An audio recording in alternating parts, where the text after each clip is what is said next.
Voilà, en fait, moi je suis un petit amateur de manga et j'aime bien ça, vite fait.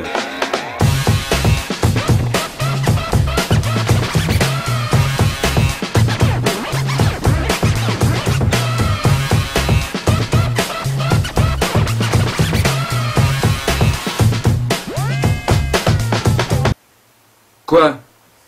Bon ok, je plaisante, en fait je suis un gros geek de manga, j'adore ça et j'en achète tout le temps, voilà, vous êtes contents?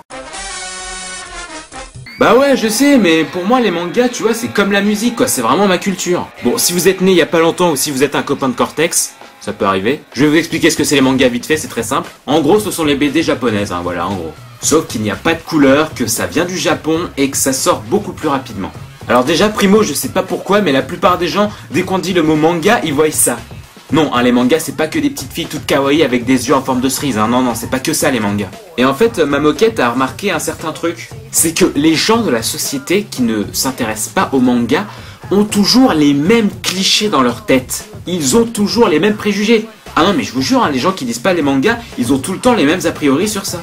Donc déjà, premier cliché. Ah ouais, non mais enfin, attends, je suis désolé, mais à part Broom, Flash, Schnish, Guy, Vuo, K, Bi, Flash, Bim, Vroom, à part ça, je vois pas ce qu'il y a à lire dans les mangas, hein. Franchement, tous ces trucs bizarres là, je vois pas l'intérêt, hein. Wow, les gens, faut se calmer, hein. Les trucs que vous dites là, ça s'appelle des onomatopées, hein. Et il y a ça dans les BD aussi. Faut pas généraliser les mangas. Et puis les mecs, ils pensent que nous, on s'intéresse vraiment aux onomatopées. Genre, ça a son importance indispensable dans le manga, et genre, on s'intéresse aux onomatopées. Faut arrêter. Pan. Oh, j'adore, quoi. Non, mais cette onomatopée, elle me fera toujours triper, quoi. C'est un truc de dingue. Clac. Ah ouais, effectivement, il ouvre une porte, alors clac. Ah ouais. Après, il y a le deuxième cliché qui, pareil, me fout la rage. Non mais putain, mais en plus, c'est un truc qui se lit à l'envers, là, je comprends rien, franchement, histoire de gauche-droite au bas, là, je comprends rien, quoi, c'est non. Oh, mais faut arrêter, là, c'est la culture japonaise. Les japonais, ils lisent de gauche à droite, ouais, et alors? En plus, t'as à chaque fois dans les mangas un petit schéma qui t'explique dans quel sens faut lire. Moi je dis faut respecter la culture japonaise, même si la plupart des Français n'aiment pas trop les yeux bridés. Bon, ok, je l'avoue, le premier Naruto que j'ai lu, bon, je l'ai lu en 2 heures parce que j'avais du mal à me synchroniser gauche-droite, mais bon, non, mais voilà, je l'avoue.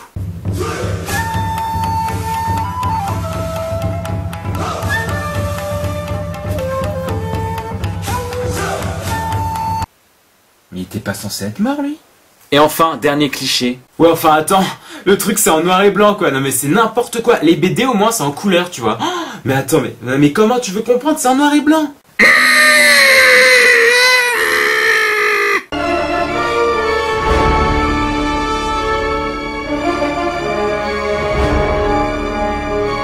Merde, quoi. Moi, quand il y a des gens qui disent ça, mais j'ai envie de leur dire qu'une chose. Oh, pauvre petit chou, il a besoin des couleurs, hein. Oh bah oui, parce que s'il n'y a pas de couleurs, s'il n'y a pas de rose, de jaune, de bleu, il peut pas comprendre, hein. Oh, le pauvre, bah oui, il a besoin de ces petites couleurs fluo, hein. Faut arrêter, quoi, les bandes dessinées japonaises qui sont en noir et blanc, c'est pas comme les films vus en noir et blanc, ça a aucun rapport.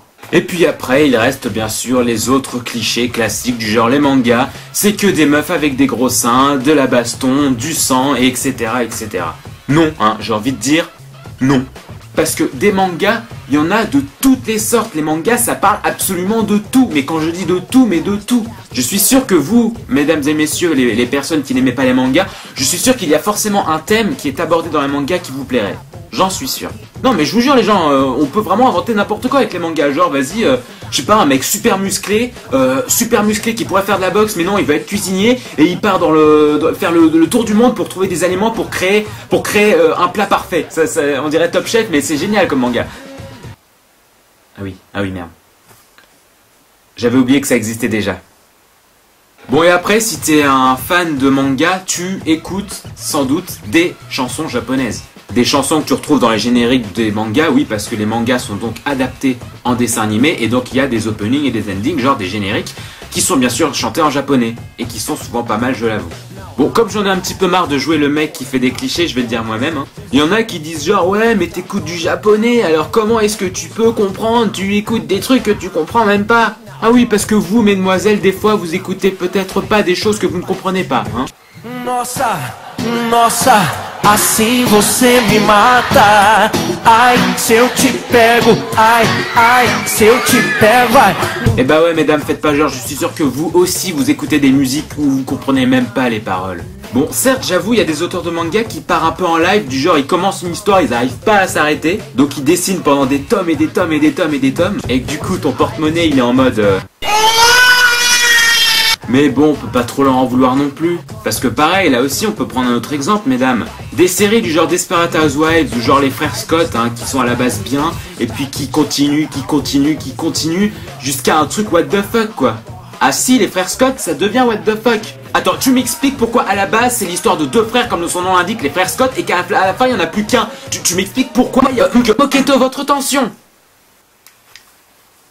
Ah oui, et puis il faut savoir que je pense que les japonais, ils se font des fantasmes assez énormes. Parce que dans 80% des mangas, et j'exagère pas, bon si j'exagère quand même un peu, on va dire 95% des mangas, il y a des personnages qui ont des seins énormes, enfin des grosses poitrines quoi. Alors que tout le monde sait qu'au Japon, les dames sont pas, enfin...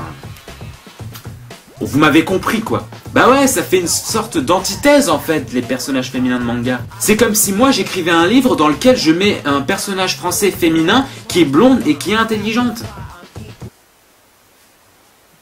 Alors là, je vais me faire des dizaines d'ennemis blondes. Oh putain. Ah oui, et puis autre chose pour les mangas, c'est que s'il y a des mangas que tu trouves pas forcément dans tes librairies, et bah tu peux regarder les animés. Comme ça, bah petite astuce de geek.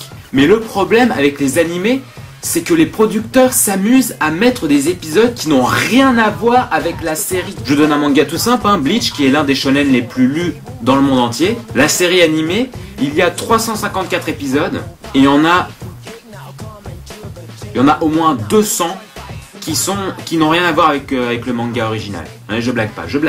Donc ce qui fait que souvent tu pètes des câbles et que tu comprends rien quoi finalement. Yosh, je suis Naruto Datebayo et je viens affronter Sasuke. Ah non mec, non, la saison 4 elle est basée sur un hors-série. C'est-à-dire que ton adversaire c'est pas Sasuke, non, c'est moi le dresseur de chat. Donc pendant 26 épisodes on va devoir s'affronter. Ah je suis désolé mec. Que ça. Et puis dernière chose concernant ces magnifiques bandes dessinées japonaises, c'est que ça a pas mal d'avantages quand même. Bon déjà, contrairement à la bande dessinée, bah ça prend beaucoup moins de place, hein. Ah bah si, je suis désolé, un petit format manga ça prend beaucoup moins de place qu'un gros format BD, hein. Et puis grâce au monde du manga, eh bah il y a des choses que tu sais, que les autres ne savent pas forcément. Eh mec, tu sais pourquoi Orelsan il s'appelle Orelsan? Non. Non, tu sais pas. Bah, en fait, le mec, c'est un fan de manga, tu vois. Et au Japon, le suffixe san, c'est pour marquer une sorte de respect, tu vois. Par exemple, le professeur, si ton professeur s'appelle Karbe, tu dis Karbe-san, tu vois. À la fin, san, c'est pour faire une sorte de respect, de supériorité. Donc le mec s'appelle Aurel, plus loin san, mais bon, comme ça le faisait pas, on n'a pas mis de tiret, on met tout collé, ça fait Aurel-san, quoi, tu vois. Et ouais. Enfin bref, voilà, on peut développer encore plein de choses sur les mangas parce que les mangas, c'est comme la musique, c'est énorme. Il y a des thèmes vraiment variés et on apprend quand même pas mal de choses dans les mangas, même si la plupart du temps, bon, j'avoue, il y a des trucs cons. Alors s'il vous plaît les gens, si vous avez regardé cette vidéo, arrêtez de dire que les mangas c'est nul. Moi je suis complètement d'accord, on peut ne pas aimer les mangas, mais on ne peut pas dire que c'est nul. Il y a une différence entre dire que c'est nul et ne pas aimer. Parce que vous croyez que si c'était nul, ça se serait développé autant en France? Moi je ne pense pas. Donc bref, si tu aimes les mangas ou si tu n'aimes pas les mangas, eh ben tu peux partager cette vidéo autour de toi, tu peux mettre un j'aime et tu peux rejoindre ma page Facebook. Bah ouais. Donc je compte sur vous, merci de regarder mes vidéos et à la prochaine, Datebayo.